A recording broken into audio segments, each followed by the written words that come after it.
Jujutsu Kaisen is a cheap copy of Naruto. ऐसा बोला जाता था जब जुजुत्सु काइसेन रिलीज हुआ था। बाकियों का क्या बोलूं, मैं खुद उनमें से एक था। और क्यों ना बोलें, ऐसी बहुत सी चीजें हैं जो ये शो नारुतो से डायरेक्टली उठाता है और तुम डिनाई नहीं कर सकते हो। जो है सो है। मैं दोबारा से लिस्ट डाउन करके तुम्हारा टाइम वेस्ट नहीं करूंगा, अगर जानना हो तो ये वीडियो देख लेना। लेकिन साथ में सीजन 1 के एंड होते होते मुझे ये चीज बहुत अच्छे से समझ आ गई थी कि इस शो में पोटेंशियल तो है। मुझे पर्सनली यूजी एंड तोदो वर्सेस हानामी बहुत पसंद आई थी। मामा मिया दैट ब्लैक फ्लैश एपिसोड। और लास्ट एपिसोड तक आते आते सासुके, मेगुमी और नोबारा का साइको लुक देख के मजा आ गया था कि कैरेक्टर्स में दम तो है। They have their own personalities, beliefs and world views. और ये शो तुमको कोई सही गलत का रास्ता दिखाने का भी काम नहीं करता है, ये बस सब कुछ एज इट इज प्रेजेंट करता है। मैंने अपने फर्स्ट रिव्यू में बहुत सी बातें बोली थी जिनमें से कुछ से मैं अब भी अग्री करता हूँ और कुछ से नहीं भी। लेकिन मेरे किसी भी क्रिटिसिज्म पर, मेरे ये कहने पर कि ये शो कोई मास्टरपीस नहीं है या कोई भी कंपैरिजन ड्रॉ करने पर मुझे हमेशा एक बात बोली गई, wait till Shibuya incident is adapted. सब लोगों ने कलेक्टिवली एक साथ मिलके मुझे हाइप किया शिबुया के लिए, और जिसका बरसों से था इंतजार वो तो नहीं आई, लेकिन शिबुया इंसिडेंट जरूर अडेप्ट हो गई। तो क्या ये उन सपनों को पूरा कर पाई जो लोगों ने मुझे दिखाए थे? क्या ये शो के नारुतो की कॉपी वाले लेबल को हटा पाई? आइए देखते हैं।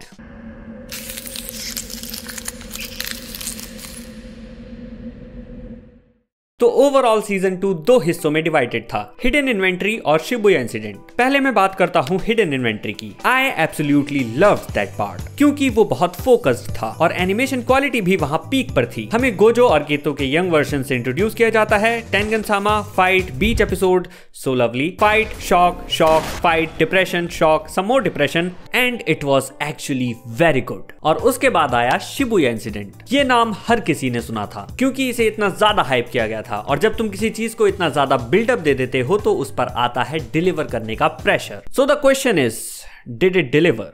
Fucking hell yes it did. इसका नाम ही है शिबुया इंसिडेंट। इंसिडेंट बोले तो कांड, और कांड यहाँ पर होते हैं वो भी बहुत सारे। एक एक करके देखते हैं। शुरुआत होती है इस चीज से कि शिबुया के बीचों बीच बिजी सड़कों पर हैलोवीन सेलिब्रेट कर रहे लोगों को एक कर्टेन गिरा के कैद कर लिया गया है और डिमांड की जाती है केवल और केवल एक शख्स की, जिसकी डिमांड बहुत सी लड़कियां भी कर रही हैं, बट अनलाइक देम उनको वो एक्चुअली मिलता है। फास्ट फॉरवर्ड करते हैं, गोजो किल्स हानामी। और ये इतनी तेजी से हुआ कि मैं ऐसे देख रहा था। फास्ट फॉरवर्ड अगेन, वो गोजो को थका के उसको एक प्रिजन रैल में कैद कर लेते हैं। And I think this is the best thing KK has done in Jujutsu Kaisen till now. दूसरे कैरेक्टर्स को भी शाइन करने का मौका फाइनली मिलेगा, है ना गेगे, है ना?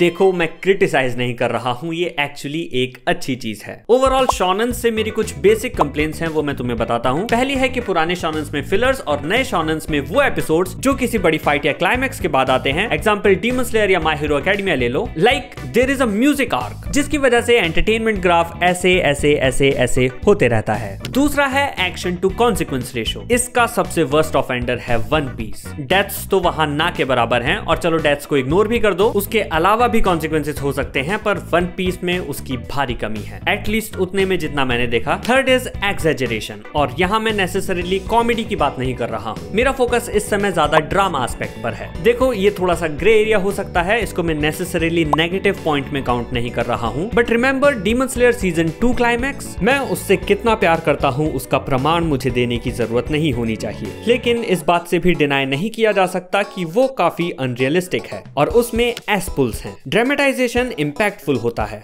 बहुत ज्यादा होता है, पर उससे चीजें प्रेडिक्टेबल भी हो जाती हैं कि हाँ भाई, हमारी कहानी के हीरोज हैं, दोस्ती प्यार कहीं से भी ताकत जुटाएंगे, लड़ेंगे, and they will save the day. Jujutsu Kaisen इन तीनों ही चीजों में अनकन्वेंशनल है। वो स्टोरी के बिट्स एंड पीसेस को एपिसोड्स में थोड़ा इवनली डिस्ट्रीब्यूट कर देता है। पावर्स का एक्सप्लेनेशन या न्यू इन्फॉर्मेशन डंप फाइट्स के बीच में ही डाल दिया जाता है। Basically jujutsu Kaisen story, character progression और फाइट्स को सेपरेट नहीं करता, बल्कि पहली दोनों चीजों को को ही फाइट्स के थ्रू प्रोग्रेस करता है ताकि तुमको एंटरटेनमेंट भी मिलता रहे और स्टोरी इन्फॉर्मेशन वो भी साथ साथ आती रहे। और इसलिए इस शो में इनसिग्निफिकेंट एपिसोड्स ना के बराबर हैं, स्पेशली सीजन 2 में। कॉन्सिक्वेंसेस, इसका मैं क्या ही बोलूं। जुजुत्सु काइसेन को लोग जानते ही एक चीज के लिए हैं और वो है कॉन्सिक्वेंसेस। दुख, दर्द, पीड़ा, आंसू। आज कौन सा कैरेक्टर मरेगा, किसका हाथ टूटेगा, किसकी आंख फोड़ी जाएगी। जुजुत्सु काइसेन का वर्ल्ड अनफॉरगिविंग है। यहाँ कैरेक्टर्स जिस कदम पर फेल होंगे उन्हें वही then and there consequence face करना पड़ेगा, चाहे तुम फर्स्ट ईयर सॉर्सरर हो या स्पेशल ग्रेड। इस आर्क ने जो हार्ट ब्रेक्स दिए हैं उसकी तो कोई सीमा नहीं है। वो है तो वैसे मेरी भी नहीं,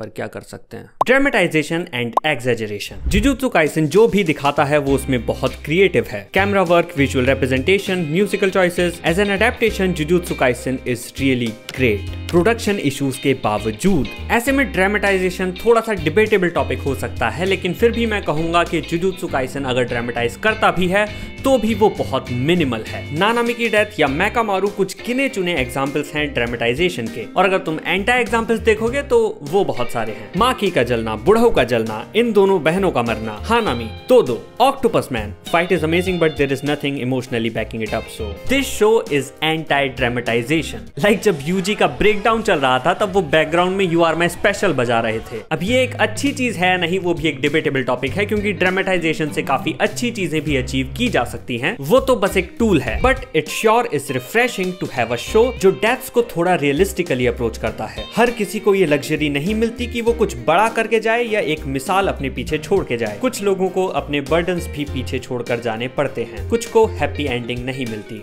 और कुछ चीजें हमेशा अधूरी रहती हैं। In that sense jujutsu Kaisen does an amazing job. और इस शो ने शिबुया इंसिडेंट के साथ हम सबको कितना एंटरटेन किया है वो तो इसी बात से साबित होता है कि मुझ जैसा बिंज वॉचिंग प्रेफर करने वाला इंसान भी इसको वीकली देख रहा था। सिर्फ इसलिए नहीं कि उसे स्पॉइलर से बचना था, बल्कि इसलिए क्योंकि उसे जेन्युइनली इंटरेस्ट था ये जानने में कि आगे क्या होगा। हर एपिसोड के साथ हाइप थी, अगले एपिसोड में क्या होगा ये जानने की इच्छा थी। ये जानने की इच्छा थी कि अगला एपिसोड आएगा भी कि नहीं, और ये जो इतना बड़ा मैस क्रिएट हुआ है इसको कैसे समेटा जाएगा, कौन ठीक करेगा इसे। हीरोज ही हर बार जीते ऐसा जरूरी नहीं, कभी विलेंस को भी जीतने दो, कभी उनके भी इरादे कामयाब होने दो। आफ्टर ऑल प्लान के साथ तो वही आते हैं, वो कुछ तो सोच के आया होगा ना किस चीज से कैसे डील करना है। एंड इस बार सच में उसने जो करना था वो कर लिया। अब इस दुनिया का ऑर्डर हिल चुका है। चारों तरफ cursed energy users, cursed spirits और एंशिएंट कर्सेस हैं। जापान की इकोनॉमी, पॉलिटिकल ऑर्डर सब मिट्टी में, और सब लोग ये जानने के लिए एक्साइटेड हैं कि अब क्या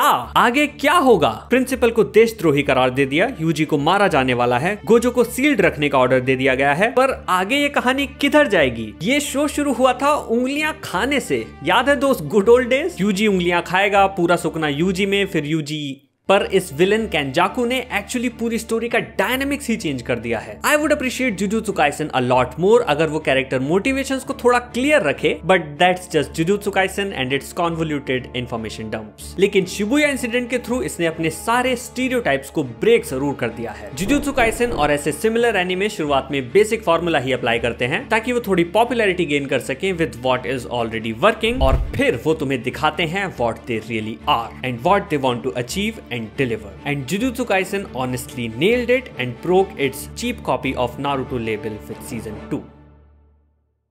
हमारे तुम्हारे मन में जो क्वेश्चंस आ रहे हैं उनको जानने के लिए बहुत से लोग मांगा पर शिफ्ट करेंगे, जो मैं ऑलरेडी कर चुका हूं। तो अगर तुमको मांगा पर वीडियो देखनी हो तो तुम ये वीडियो चेकआउट कर सकते हो, और अगर मांगा पर और वीडियो चाहिए तो वीडियो को लाइक करो, कमेंट्स में बताओ और चैनल को सब्सक्राइब भी कर देना प्लीज। तब तक मैं चलता हूं, मिलूंगा तुमसे अगली वीडियो में। Bye bye.